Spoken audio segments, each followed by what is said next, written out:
drawing of actual photograph here, and essentially I took this and rendered it in a drawing, and I have done it in the configuration of a window that I'm going to place it in. When I say window, what I do is I go and buy old used window frames and knock the glass out of them and actually place the image in a window frame. So that's what I'm going to do on this piece. So like I said, here's what it looks like on the that I captured on the television, and this is the drawing. And each one of these pieces are individually wrapped glass. As a matter of fact, I'm going to take a pair of tweezers here, and if I could, I'm going to try to pull a piece out. Okay, this is a piece of glass cut, and this is actually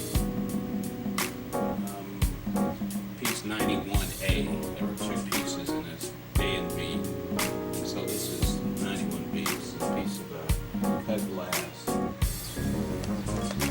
Okay, this is what the foil looks like. It's adhesive on one side and foil look on the other.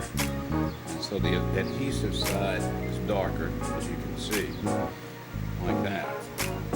Now the challenge is to take this piece of glass, put it in your hand, and take the foil,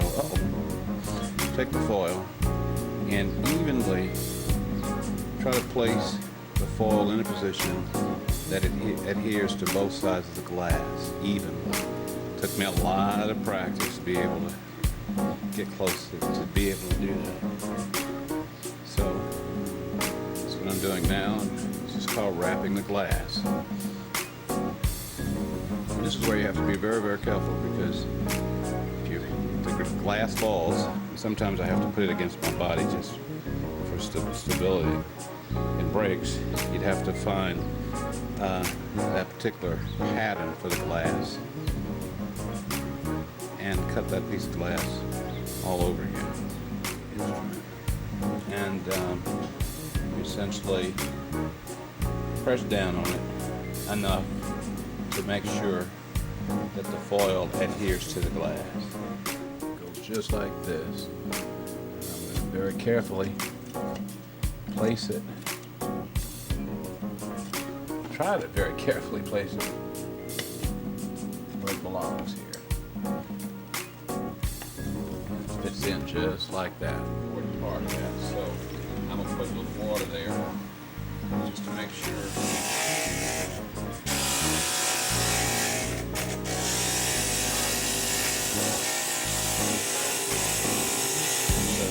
I've already soldered the other side of this glass, so I turned it over, and if you look closely, you'll see a little bit of kind of the residue of the solder or aluminum coming through.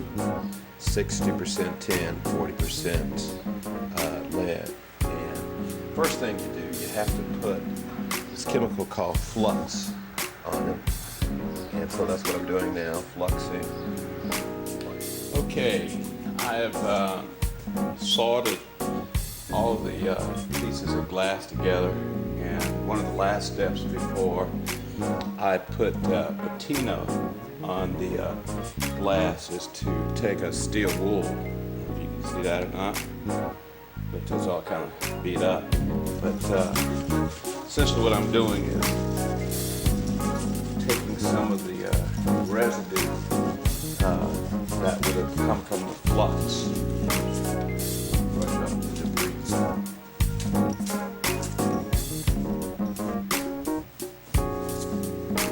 Start turning black. Okay. I don't know if you can tell, but I'm going to start moving some of it around. If you look real closely, you start seeing it turning black. When you see a stained glass piece, you wonder why it's always dark around the glass piece. That's because there's a chemical process involved, and that's exactly what's happening here. Same thing.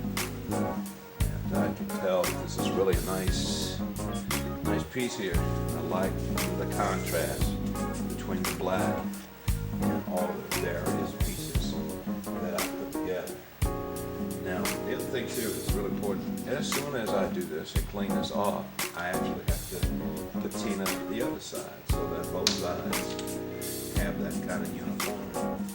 Okay, I've already finished doing the stained glass. So the last part of this whole process involves taking that stained glass and trying to fit it in this old frame. This frame probably is at least 75 years old. And one of the things that I try to do in my work is to have a confluence, I guess, between something old and something new. And as I said, take a screwdriver, just kind of knock off some of the paint here. The reason why I use a screwdriver is because the little sanding machine I have won't allow me to really get into these grooves like I'd like. So just take a screwdriver like this.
got some, first of all, thank you so much, everybody, for taking the time to be here.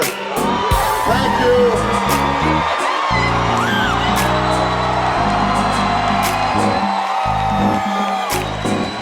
Thank you for whoever arranged this beautiful weather. I'm so tired of being cold. It's been a tough winter, so it's good to be in San Antonio.